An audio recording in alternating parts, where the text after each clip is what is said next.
Assalamu алейкум, урматтуу мекендештер, саламатсыздарбы? Ош шаарындагы Фуркат айылындагы Нурмамат Ажы көчөсүндөгү дал ушул жаңы курулган үй шашылыш түрдө сатылат.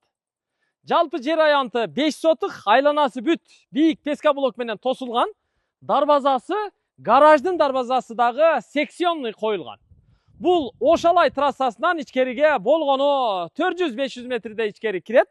Чоң асфальттан Фуркаттын круговою, ал жердеги банк, маркет, эткана, мечит, медресе, салондор бүт барына аябай жакын. Чоң трассага жакын, мына ушул Фуркаттын жаңы конушунда. Сиздер Фуркат айлампасынан алай тарапка бир аз жүрүп эле, экинчи поворот сол тарапка Нурмамат Ажы көчөсүнө бурулуп киресиздер дагы, көчөдөн эч жакка бурулбай түз ичкери келе бересиздер. Көчөдө таза суу, интернет линиясы, электр линиясы бүт бардыгы бар экен. Түз келип эле тетиги жерден оң тарапка буруласыздар. Мына ушул бышык кирпичтен курулган үй турат экен. Ошол үйдүн жанына келип эле жол өзү оң тарапка дагы бурулат. Ал жерден бурулуп эле бир 70 метр жогорага чыксаңыздар, мына көрүп турасыздар, күнгөй бет, дөңүрөкта, бир аз бийигирээкте аябай сонун проект менен үй курулган. Бул 3 уровень менен курулган. Жанындагы гараж, времянка же болбосо ашканасын кошкондо бир 450 чарчы метрдин тегерегинде чыгат. Үй пай проект менен курулган, туугандар. Үйдүн баасы $190 000 кеми бар. Документи кызыл китеп, техпаспорт бүт бардыгы бар.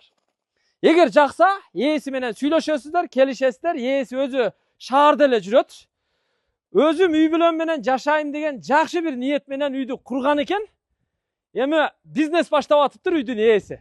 Ушул моментте бизнеске акча керек дейт, ошон үчүн үйдү сатып, акчасын бизнеске салып, ана мындай үйдүн далайын келечекте бизнес жакшы болсо, Кудай буйрса куруп алабыз деген ниетти кылып атыптыр. Чек арасы мына ушул бурчтан башталат. Жогору жак чек арасы гараждын наркы чекесине чейин барып такалат. Гараждын дарбазасы дагы повороттон бери бурулганда эле пультту бир бассаңыз, пульт менен ачат, келип эле ичкери кирип кетесиз. Гараж бүткөн, ичи сырты шыбалып, электромонтаждары дагы жабылган. Анан үйдүн чатырына көңүл буруңуздар.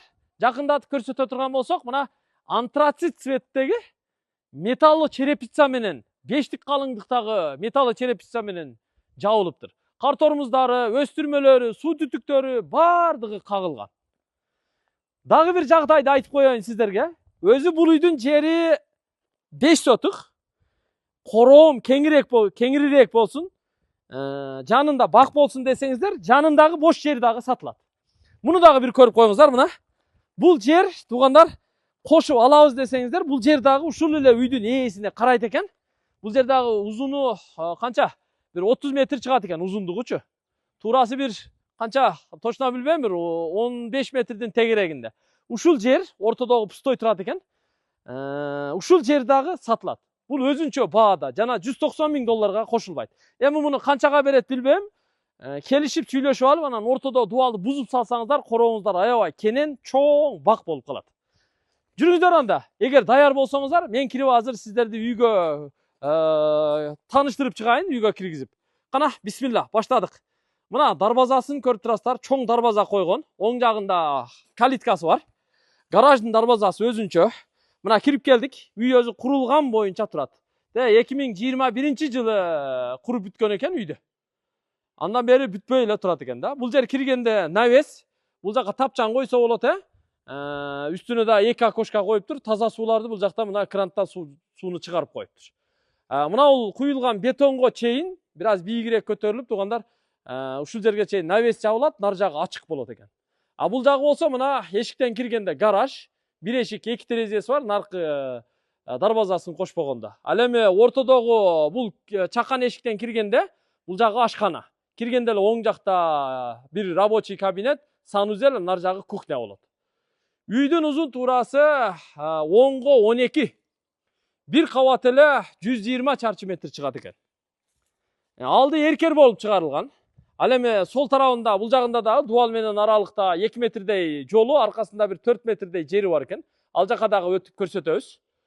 Терезелери көрүп турасыздар, сырткы жагы антрацит, ичи ак түстө, сапаттуу Plastik терезелерден коюлуп жасалыптыр. 190 000 долларга шашылыш түрдө сатууга коюп жатат. Ичи сырты бүт шыбалган, электромонтаждары бардыгы жасалган. Кана келиңиздер, үйдүн алдын мына жерде бир аз көтөрүп толтуруп, бак кылып алса, стяжка куюп, брусчатка басып алса аябай жакшы болот. Ал эми мына жерге болсо, астына тепкич куюлат экен, үстү козерок болуп жабылат.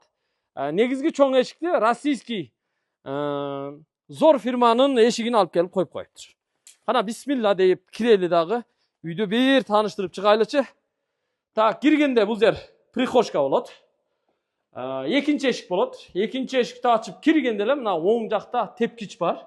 Тепкич нарыдан бери көтөрүлүп чыгат. Астына дагы ушул эле тепкич менен ылдыйга түшүп кетет. Оң жака бурулайлы туугандар. Мына оң жака бурулуп бул жака жүрө турган болсок, бул тарабы дагы аябай кенен. Мына ал жагында бир терезеси бар. Бул эшиктен төргө өтө турган болсок, бул жагы сыртынан көрдүңүздөр ашкана, кухнясы. Мына ушул сол тарабы бул чекеден наркы чекеге чейин бүт кухонный зона болот. Электроточкаларын дагы бүт жасап койгон.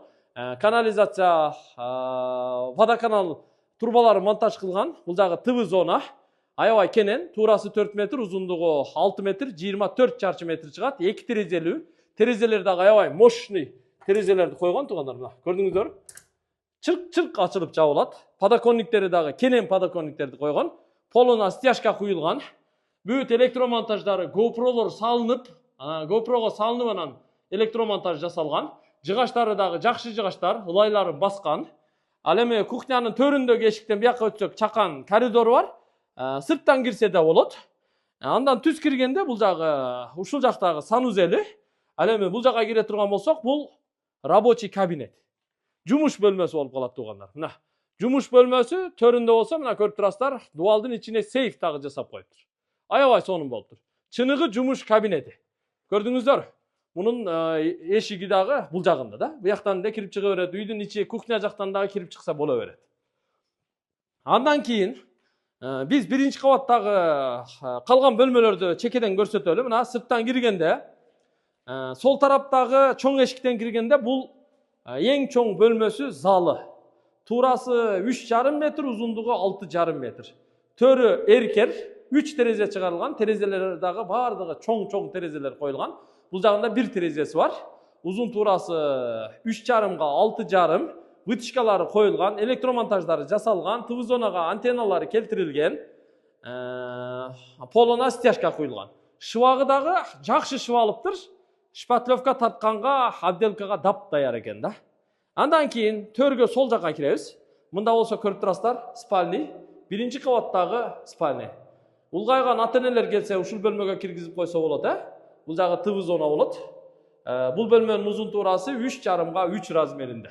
Биринчи кабат менен экинчи кабаттын ортосу заводская плита перекрытия экен. Ал эми биринчи кабатта бул жакта болсо бир санузел бар. Бул дагы чакан санузел туугандар. Андан кийин оң тарапта төрдө дагы бир спальный бар. Бул бөлмөнүн терезеси үйдүн арт тарабында, түндүк жакта турат. Бул жагы спальный диван турат, бул жагы ТВ зона. Бул биринчи кабаттагы дагы бир спальный. Биринчи кабатта 2 спальный, 1 зал, 1 кухня, нарагында рабочий кабинети менен. Эми экинчи кабатка чыгабыз. Мына тепкичи дагы ушу оң жак менен, чеке жак менен аябай жакшы чыгат экен. Экинчи кабатка мына чыга турган тепкичтин дагы темир каркастарын бүт жасап коюптур. Мунун жыгач обшивкалары эле калган. Эми калгандарын бүтүрүп аласыздар буюрса. Так, мынакей экинчи кабатка чыктык. Чыкканда эле коридор. Коридордун туурасы 2,70. Биринчи кабатта дагы, экинчи кабатта да көрдүңүздөр, бүт электромонтаж жасалып, автоматтары терилген. Тепкичтен чыгып эле коридор менен сол жака жүрүп, мына бул бөлмөгө кире турган болсок, бул жакта бир спальный. Көрүп турасыздар, балдар бөлмөсү же кыздар бөлмөсү. Узун туурасы 4кө 4 экен. Күнчыгыш тарабында бир терезеси бар.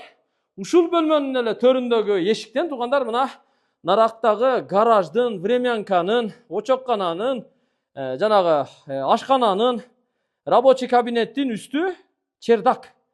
Бул жака туугандар ока ташты кошуп коесуздар, ашыкча буюмтай, майда чүйдан ушул жака эле. Ушул жерге атайын эшик коюптур. Ушул жерден эле нары киргизип койсоңуздар, кышын жайын тура берет. Аябай жакшы кылып план кылып жасаптыр да. Эми Экинчи кабаттагы калган бөлмөлөрдү көрсөтөбүз. Жана биз көрсөткөн бөлмөнүн үстү, залдын үстү чоң спальный. Ата-энелердин уктоочу бөлмөсү чоң бөлмө. Биринчи кабаттагыдай эле эркек жагында 3 терезеси бар, бул жагында 1 терезеси бар. Бул жакка спальный мебель турат, спальный диван турат. А бул жакта болсо ТВ зона. Вытяжкасы жасалган. Жыгаштары да бүт сасма жыгаштар коюлуптур. Электромонтаждары жасалган, кабелдери GoPro'го салынган, полуна стяжка куюлган. Узун туурасы спальныйдын 3,5 6,5.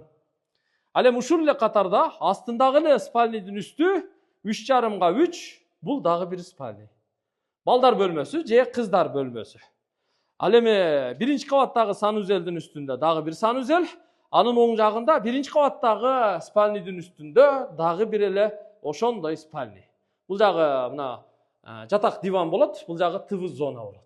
Терезеси бул жагында жыгаштары коюлган, электромонтаж жасалган, шыбалган, отделкага дап даяр.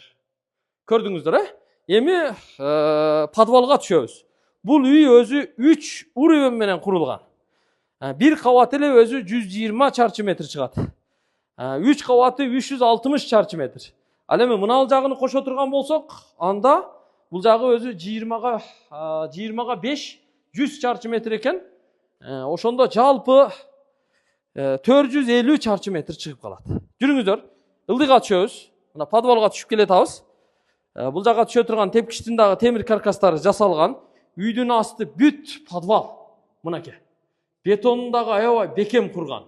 Ортосундагы перегородкалар урулган. Бөлмөлөрү бөлүнгөн. Төрдө 3 бөлмөсү бар. Төрдөгү бөлмө, мына бир бөлмө, жанагы муздак бөлмө, консервацияга. Ал эми бул жака кире турган болсок, жана үстүндөгү залдын асты чоң бөлмө. Бул тренажерный зал. Тренажерный зал. Ал эми бул жакта болсо, ошо подвалдагы бир рабочий кабинет. Же болбосо жилой. Жилой бөлмө кылып койсо дагы боло берет.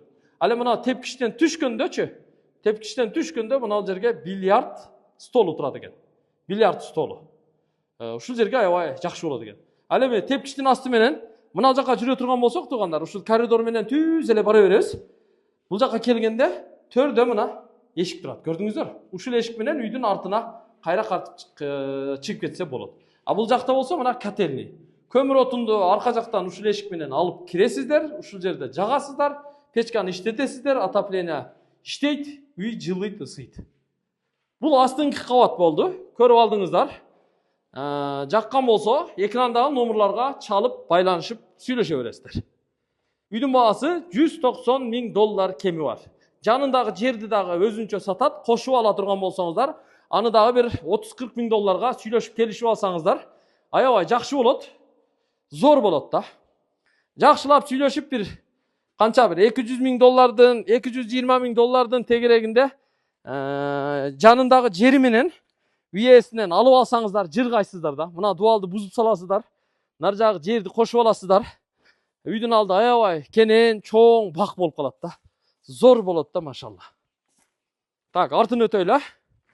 Буяка келе турган болсок, мына жанындагы жер дагы бул кишиге карагандыктан бул жактан кирип чыкканга атайын калитка коюп койгон.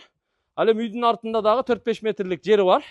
Бул жака тепкич куюлат. Жана биз көрсөткөн подвалга ушул эшик аркылуу кирип чыгат. Бул жака бак кылып койсо болот. Аркага очоккана, ажаткана, склад, көмүркана, отункана бүт ушул жака куруп койсо болот. Айланасын бүт тоскон да.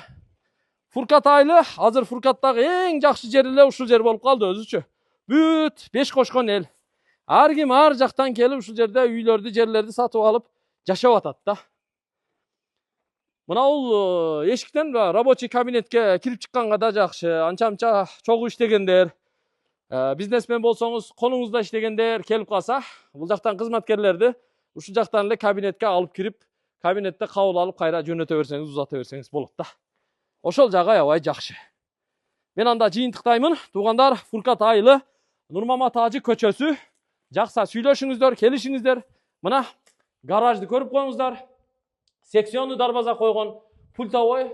Алыстан келе жатканда пультту бассаңыз, ачылат, үстүнө сүрүлүп, түрүлүп ачылат. Аябай жакшы жасап койгон, машалла. Үйдүн алды кенен. өзү ушул үйдүн өзүн алса деле, мына үйдүн алдына бир 5-6 дарак эгип алса деле ошол жетчүдөй өзүчү. Эми ал жагын карап көрөсүздөр. Ким үйдүн алды короосу кенен болсун десе, жанындагы жерди кошуп алышы керек болот.